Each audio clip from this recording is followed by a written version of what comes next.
आपका स्वागत है। मैं हूं आपके साथ तान्या वर्मा। तो चलिए शुरुआत करते हैं बुलेटिन की। अनंतनाग में सुरक्षा बलों ने जहां 2 दहशतगर्दों को ढेर करने में सफलता मिली है, वहीं श्रीनगर के खानियार में सुरक्षा बलों ने 2 से 3 आतंकियों को घेर लिया है। जहां जिस मकान में आतंकी छिपे थे उसमें बड़ा धमाका हुआ है। इसके बाद मकान में आग लग गई है, जिससे इलाके में भीषण धुएं का गुब्बारा नजर आ रहा है। और आपको बता दें, इस ऑपरेशन में सेना के कई जवान भी घायल बताए जा रहे हैं और इसमें 2 सीआरपीएफ और 2 पुलिस के जवान घायल हुए हैं, जिन्हें इलाज के लिए अस्पताल में भर्ती कराया गया है। आपको बता दें कि अनंतनाग में सुरक्षा बलों ने जहां 2 दहशतगर्दों को ढेर करने में सफलता मिली है, वहीं श्रीनगर के खानियार में सुरक्षा बलों ने 2 से 3 आतंकियों को घेर लिया है। इस वक्त की बड़ी खबर आपको बता दें, जिस मकान में आतंकी छिपे थे उसमें बड़ा धमाका हुआ है और इसके बाद मकान में आग लग गई है, जिससे इलाके में भीषण धुएं का गुबार नजर आ रहा है।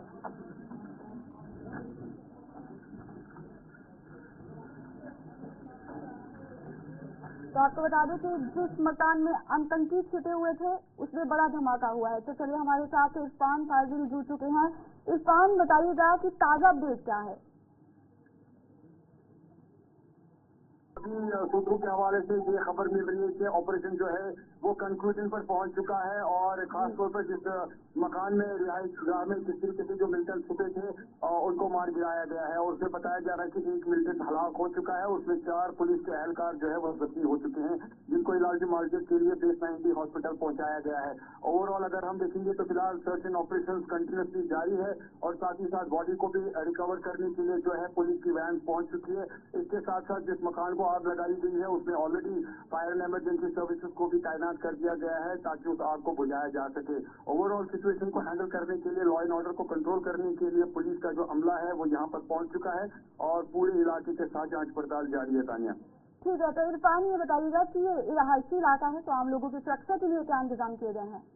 देखिए, ऑलरेडी जिस तरीके से सुबह से ही इस एनकाउंटर को अंजाम दिया गया था और उसके साथ साथ पहले जिस तरीके से प्लानिंग की गई थी, पहले से ही जो रिहाइश गाह जो मकान है या खासतौर पर दाएं बाएं जितनी भी लोकेलिटी है उनको पहले ही बताया गया था कि वो वहां से इवैक्यूएट हो जाए। और जिस मकान में जो रिहाइश गाह में जो लोग रहते थे उनको ऑलरेडी एक स्कूल में शिफ्ट कर दिया गया था, जिसे गौसिया वक्फ हाई स्कूल के नाम से जाना जाता है, जो इस खानियार इलाके में है। और इस बीच अगर देखा जाए कोलेटरल डैमेजेस के साथ साथ अगर बात करें तो उन सारी चीजों पर भी बड़ा इंपॉर्टेंट था कि उस पर भी नजर रखने की कि कहीं मकान डैमेज हो जाए या कुछ और प्रॉपर्टीज डैमेज हो जाए। तो इस ऑपरेशन को कंट्रोल करने के लिए या कंप्लीट करने के लिए जिस तरीके से सूझबूझ के साथ जम्मू कश्मीर पुलिस, एसओजी या सीआरपीएफ का जो अमला है जिस तरीके से उन्होंने इस ऑपरेशन को अंजाम दिया है, तो कह सकते हैं कि कोई ऐसी कैजुअलिटी नहीं हुई है, कोई ऐसी इंजरी नहीं हुई है। हाँ, बल्कि जो मकान है जिसमें वो मिलिटेंट वगैरह छुपे थे तो उसको पुकाबल तौर पर डैमेज कर दिया गया है। मोटर शेल्स उसमें दागे गए थे, जिसके बाद उसमें आग लग गई और अभी जिस तरीके की खबरें मौसूल हो रही है तकरीबन जो है ऑपरेशन कंक्लूजन पे पहुंच चुका है। इरफान, क्या कोई ऑफिशियली कोई बयान सामने आया है? देखिए, अभी पुलिस की जानिब कोई ऑफिशियल ट्वीट या कोई ऐसा बयान सामने नजर नहीं आया है, बल्कि सोर्सेज के हवाले से ये सारी खबर सामने नजर आ रही है। और साथ ही साथ अगर बात करें तो अब जिस तरीके का पुलिस का वर्जन आएगा उसका बेसब्री से मीडिया को भी इंतजार है, क्योंकि हमने देखा सुबह से ही यहाँ आईजी पुलिस या कह सकते हैं जो जम्मू कश्मीर की आईजी पुलिस या सीआरपीएफ के जो आईजी है वो यहाँ पर मौजूद थे और उन्होंने वारदात पर जायजा भी लिया। तो अब देखने वाली बात होगी कि इसमें प्रेस ब्रीफिंग होगी या कोई स्टेटमेंट होगी जो हम तक पहुंचेगी और उसके बाद जो हम नाज़रीन तक उस अपडेट को पहुंचाएंगे। ठीक है, तमाम जानकारी के लिए धन्यवाद इरफान। इरफान हमें श्रीनगर से अपडेट कर रहे थे, जहां अनंतनाग में सुरक्षा बलों ने 2 दहशतगर्दों को ढेर करने में सफलता मिली है। श्रीनगर के खनियार में सुरक्षा बलों ने 3 आतंकियों को ढेर कर लिया है। तो चलिए अब हम बढ़ते हैं अगली खबर की ओर। जो अगली खबर पुंछ के मेंढर से सामने आ रही है। आपको बता दें, पुंछ के मेंढर से इस वक्त की बड़ी खबर सामने आ रही है। सेना और आतंकियों के बीच मुठभेड़ शुरू हो गई है। आपको बता दें, इस वक्त की बड़ी खबर, सुरक्षा बलों ने पूरे इलाके को कब्जे में ले लिया है और अनंतनाग श्रीनगर के बाद मेंढर में मुठभेड़ शुरू हो गई है। पुंछ की इस वक्त की बड़ी खबर सामने आ रही है मेंढर से, जहां सेना और आतंकियों के बीच मुठभेड़ शुरू हो गई है। सुरक्षा बलों ने पूरे इलाके को कब्जे में कर लिया और अनंतनाग श्रीनगर के बाद मेंढर में मुठभेड़ शुरू हो गई है। इससे पहले भी सुबह आपने देखा कि 2 से 3 आतंकियों को घेर कर लिया गया था और मकान में भी आतंकियों के छिपने की खबर थी, जहां आपको बता दें कि आतंकी छिपे हुए थे, जहां धमाका भी हुआ था। इसके बाद पुंछ से एक बड़ी खबर सामने आ रही है।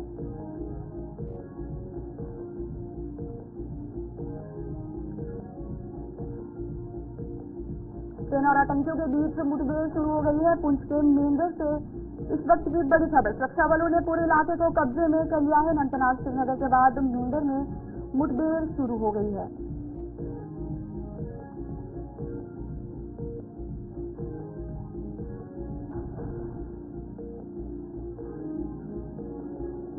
तो आपको बता दें, इससे पहले भी अनंतनाग में सुरक्षा बलों ने 2 दहशतगर्दों को ढेर कर लिया था और इसमें सफलता पाई थी। और आपको बता दें, सुरक्षा बलों ने 2 से 3 आतंकियों को भी अनंतनाग में जो है वो ढेर कर लिया था। इसके बाद पुंछ से इस वक्त की बड़ी खबर सामने आई है, जहां सेना और आतंकियों के बीच मुठभेड़ शुरू हो गई है। सुरक्षा बलों ने पूरे इलाके को कब्जे में ले लिया है। आपको बता दें, पुलिस ने बताया कि मुठभेड़ तब शुरू हुई थी जब सुरक्षा बलों ने आतंकवादियों की मौजूदगी की जानकारी मिलने के बाद इलाके को घेर लिया था। पुलिस ने कहा कि जैसे ही सुरक्षा बलों ने आतंकवादियों को आत्मसमर्पण करने के लिए कहा था, उन्होंने गोलाबारी शुरू कर दी थी, जिसके परिणाम स्वरूप ये मुठभेड़ हुई थी। इस वक्त की बड़ी खबर पुंछ के मेंढर से सामने आ रही है।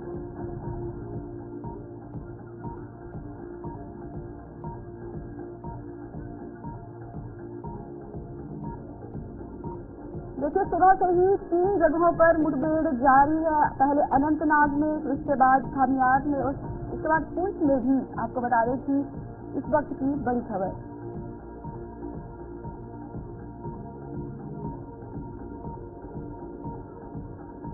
तो चलिए, हमारे साथ ताहिर हमारे संवाददाता जुड़ चुके हैं। ताहिर, बताइएगा अभी का क्या अपडेट है?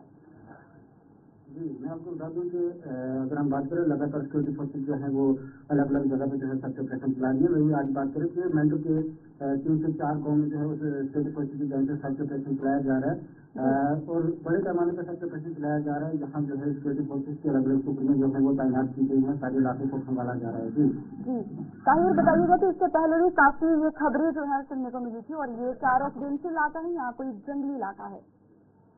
जी बिल्कुल, मैं आपको बता दूं कि ये रेजिडेंशियल एरिया है और उसके साथ साथ में अगर इसके रेजिडेंस की बात करें तो वो बिल्कुल जंगली एरिया है, जहाँ काफी सिक्योरिटी फोर्सेस को जो है मुश्किल का सामना करना पड़ रहा है, क्योंकि बिल्कुल ये जंगली एरिया है। रिहायशी एरिया से जो है वो बिल्कुल जुड़ा हुआ ये एरिया है, जो जंगली एरिया है। जी ठीक है ताहिर, बताइएगा कि अगर ये मुठभेड़ रात तक भी जारी रहती है तो क्या सिक्योरिटी फोर्सेस से कोई इंतजाम किए गए हैं कि कोई जनरेटर रखा गया है? जो है वो सिर्फ सर्च ऑपरेशन चलाया जा रहा है। मुठभेड़ की जो है कोई भी खबर सामने नहीं है। अलबत्ता अगर हम सिक्योरिटी फोर्सेज की बात करें तो चाहे वो दिन हो चाहे वो रात हो, सिक्योरिटी फोर्सेज के पास अगर हम नाइट की बात करें तो नाइट के अलग अलग इंस्ट्रूमेंट्स जो है वो ऑलरेडी वो लेके चलते हैं, और चाहे दिन की बात हो, रात को सिक्योरिटी 24 घंटे जो है वो हर मुश्किल का सामना करने के लिए हर वक्त। ठीक है ताहिर, बताइएगा कि ये रिहायशी इलाका है, तो क्या आम लोगों की सुरक्षा के लिए भी कोई इंतजाम किए गए हैं? जी बिल्कुल, मैं आपको बता दूं कि सिक्योरिटी फोर्सेज की हमेशा जो है ये कोशिश रहती है सबसे पहले जो है वो किसी सिविल या जो बेकसूर इंसान है उस किसी के ऊपर कोई भी जो है वारदात न हो, सबसे पहले वो जो है लोगों को सेव करने की, चिल्ड्रन को सेव करने की कोशिश करते हैं। उसके बाद जो है उनको इस चीज़ का यकीन हो जाता है कि चिल्ड्रन सब बिल्कुल सेव हैं, रेजिडेंशियल एरिया में जितने लोग रहते हैं वो बिल्कुल सेव है। उसके बाद जो है सिक्योरिटी फोर्सेज अपनी जो भी कार्रवाई होती है वो करती है। जी ठीक है, तमाम जानकारी के लिए धन्यवाद। ताहिर हमें अपडेट कर रहे थे कि पुंछ के मेंढर में मुठभेड़ जो है वो शुरू हो गई है, लेकिन स्थानीय लोग जो है वो फिलहाल सुरक्षित बताए जा रहे हैं। तो चलिए अब हम बढ़ते हैं अगली खबर की ओर। जम्मू और कश्मीर के अनंतनाग जिले में हुई मुठभेड़ में सुरक्षा बलों को बड़ी सफलता मिली है। सुरक्षा बलों ने मुठभेड़ में 2 आतंकियों को मार गिराने में सफलता हासिल की है। ये मुठभेड़ बीते 12 घंटों में आतंकवाद से संबंधित चौथी घटना है, जिससे सुरक्षा बलों की चिंताएं बढ़ गई है। पुलिस ने बताया कि मुठभेड़ तब शुरू हुई जब सुरक्षा बलों ने आतंकवादियों की मौजूदगी की जानकारी मिलने के बाद इलाके को घेर लिया। पुलिस ने कहा कि जैसे ही सुरक्षा बलों ने आतंकवादियों को आत्मसमर्पण करने के लिए कहा, उन्होंने गोलीबारी शुरू कर दी, जिसके परिणाम स्वरूप ये मुठभेड़ हुई है। आपको बता दें कि जम्मू और कश्मीर के अनंतनाग जिले में मुठभेड़ से सुरक्षा बलों को बड़ी सफलता यहाँ मिली है। सुरक्षा बलों ने मुठभेड़ में 2 आतंकियों को मार गिराया है, और आपको बता दें मुठभेड़ बीते 12 घंटों के बाद आतंकवादियों से संबंधित चौथी घटना ये सामने आई है, जिससे सुरक्षा बलों की चिंताएं बढ़ गई है। पुलिस ने बताया कि मुठभेड़ में तब शुरू हुई जब सुरक्षा बलों ने आतंकवादियों की मौजूदगी में जानकारी मिलने के बाद इलाके को घेर लिया था, और पुलिस ने कहा कि जैसे ही सुरक्षा बलों ने आतंकवादियों को आत्मसमर्पण करने के लिए कहा, उन्होंने गोलीबारी शुरू कर दी, और जिसके परिणाम स्वरूप ये मुठभेड़ हुई है।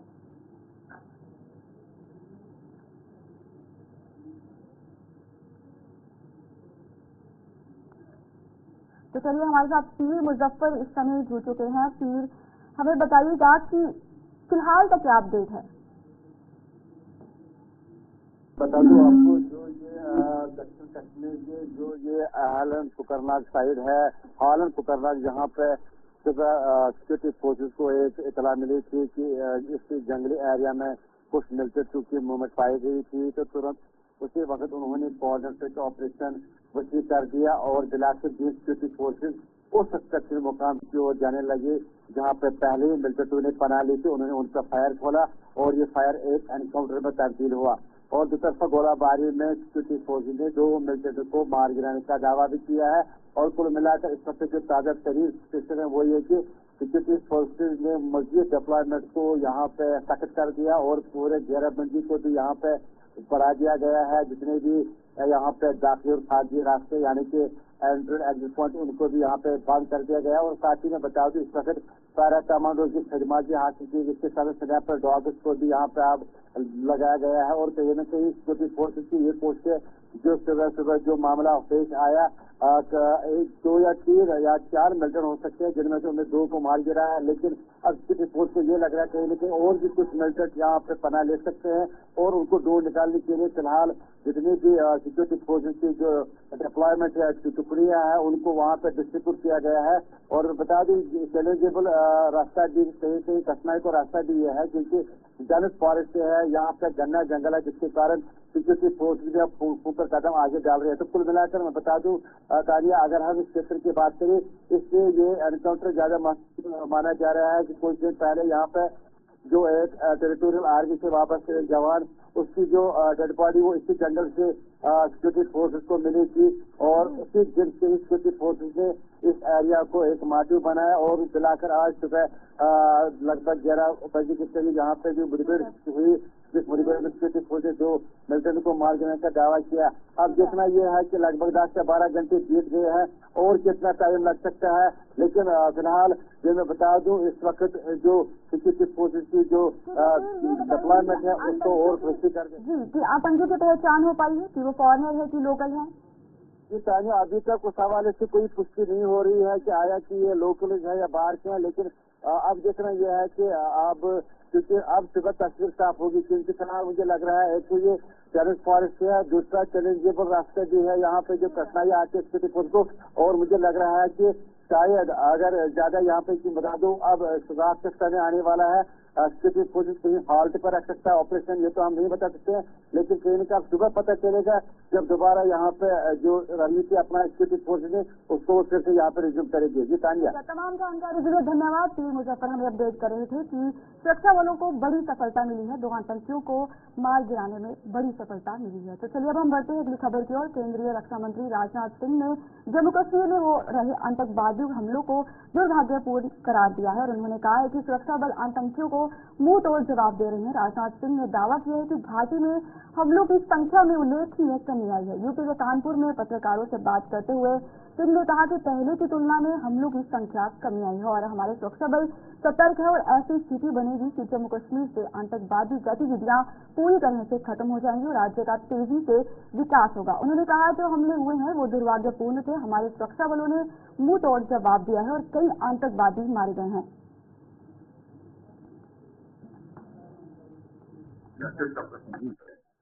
तो आप जानते हैं कि पहले कितनी आतंकवादी वारदातें होती थी, अब तो बहुत ये कहा जाए कि अब पहले के कंपेरिजन में बहुत ही नजर हुई है और हमारी सिक्योरिटी फोर्सेज पूरी तरह से सजग हैं और ऐसी परिस्थितियां वहां पर पैदा होंगी कि फिर आतंकवादी वारदातें पूरी तरह से वहां से समाप्त होंगी और जम्मू कश्मीर का तेजी से डेवलपमेंट भी होगा।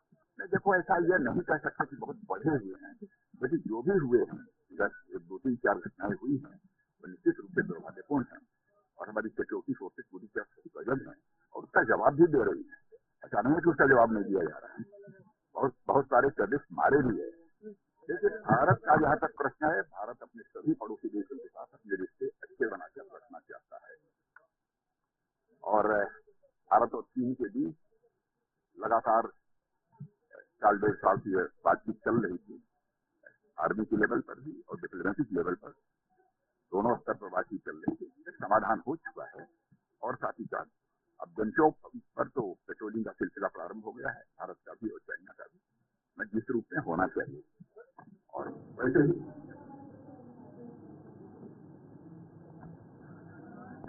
नेशनल कॉन्फ्रेंस के अध्यक्ष डॉक्टर फारूक अब्दुल्ला ने कहा है कि जम्मू कश्मीर में नवनिर्वाचित सरकार के गठन के बाद आतंकियों और सुरक्षा बलों के बीच हमले बढ़े हैं और जो संदेह पैदा कर रहा है, ऐसे में इन हमलों की स्वतंत्र जांच होनी चाहिए। उन्होंने कहा कि मुझे संदेह है कि सरकार बनने से पहले आतंकवादियों और सुरक्षा बलों के बीच सशस्त्र झड़पें इस तरह क्यों नहीं बढ़े। ऐसे में इस संबंध में स्वतंत्र जांच होनी चाहिए और पता लगना चाहिए कि ऐसा कौन कर रहा है। डॉक्टर फारूक अब्दुल्ला ने कहा, मुझे संदेह है कि ऐसी घटनाएं उमर अब्दुल्ला के नेतृत्व में वाली सरकार को अस्थिर करने का प्रयास हो सकती है। उन्होंने श्रीनगर के खानियार इलाके में फंसे आतंकवादियों को मारने की बजाय उनकी गिरफ्तारी की अपील की है, यह पता लगाने के लिए कि उन्हें गिरफ्तार किया जाना चाहिए कि क्या किसी एजेंसी को उमर अब्दुल्ला के नेतृत्व वाली सरकार को अस्थिर करने का काम सौंपा गया है कि नहीं।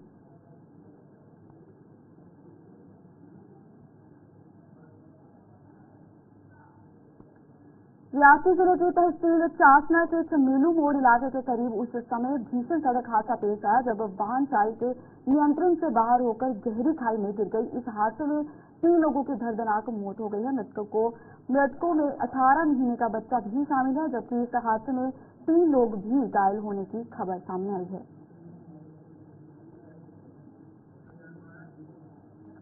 भाजपा द्वारा जम्मू में श्रद्धांजलि कार्यक्रम का आयोजन किया गया, जिसमें नगरोटा विधायक और भाजपा के वरिष्ठ नेता देवेंद्र सिंह राणा को श्रद्धांजलि दी गई। कार्यक्रम में भाजपा के प्रदेश अध्यक्ष रविंद्र राणा, सांसद जुगल किशोर शर्मा, नवनिर्वाचित विधायकों सहित बड़ी संख्या में पार्टी नेताओं और कार्यकर्ताओं ने दिवंगत नेता को श्रद्धांजलि दी।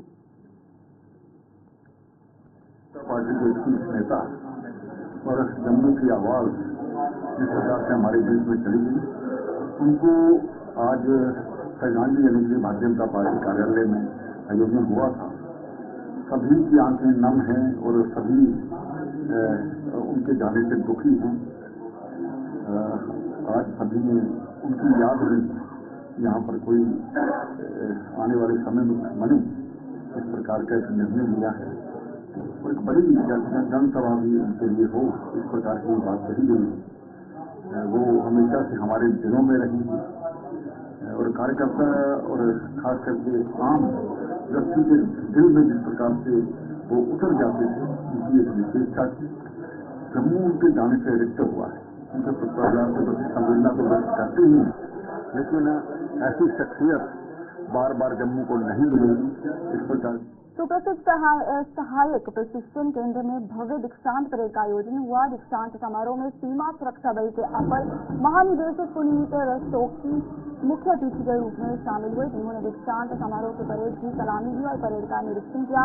नवारक्षक सुरअजीत विश्वास ने परेड कमांडर के तौर पर परेड का नेतृत्व किया। 2 दीक्षांत परेड में 620 नवारक्षकों ने 44 सप्ताह के कठोर बुनियादी प्रशिक्षण को पूर्ण करके देश सेवा की शपथ लेते हुए अपने कार्य क्षेत्र के लिए प्रस्थान किया।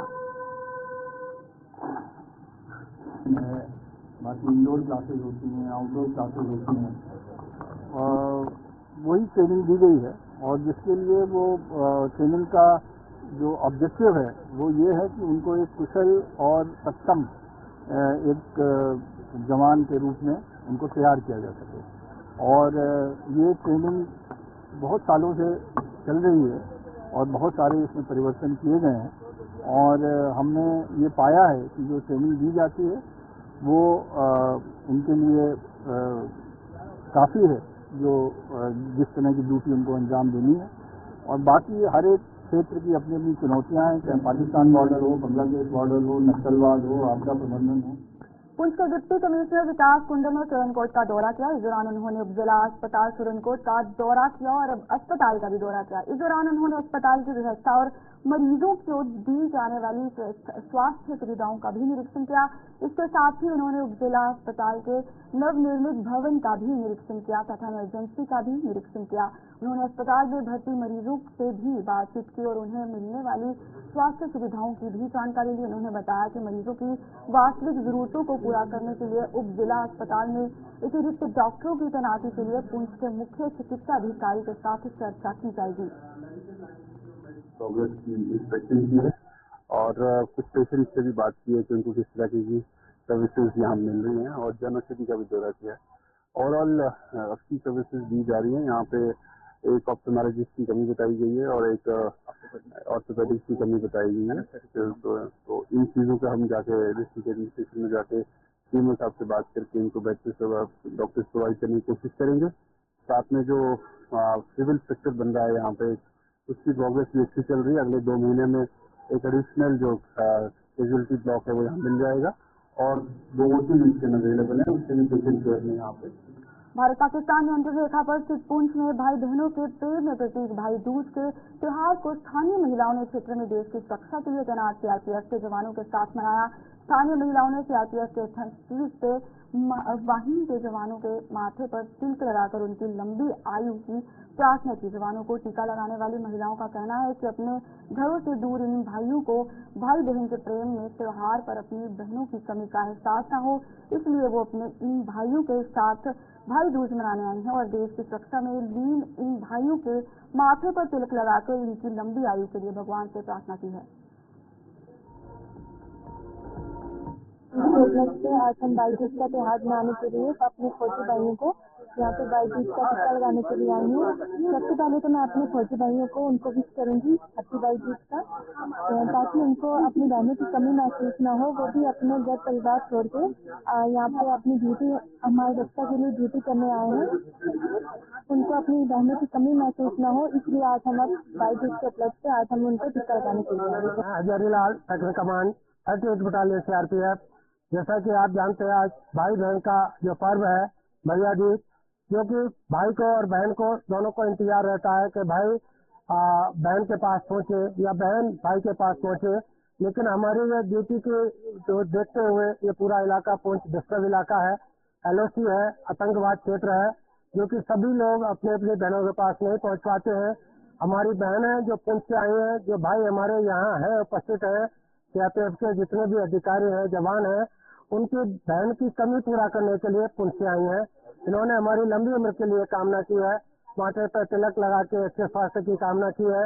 अम्मी बहनों का तहे दिल से स्वागत करते हैं, सम्मान करते हैं और इसी तरह से उम्मीद करते हैं कि आगे भी जो भी पर्व होगा हमारी बहनें आती रहेंगी और हमारी लंबी उम्र की कामना करती रहेंगी। हम भी उनके सम्मान के लिए, सुरक्षा के लिए जितना भी होगा हम पूरा। बिस्ना के गांव हर्षा दबड़ में बीती रात खड़ी कार में संदिग्ध परिस्थितियों में आग लग गई और इस घटना की सूचना मिलने के बाद फायर ब्रिगेड की टीम मौके पर पहुंची और स्थानीय लोगों की मदद से आग पर काबू पाया, लेकिन तब तक कार जलकर राख हो गई थी। मैं थ्रू मीडिया ਦੇ ਹੈਲਥ ਡਿਪਾਰਟਮੈਂਟ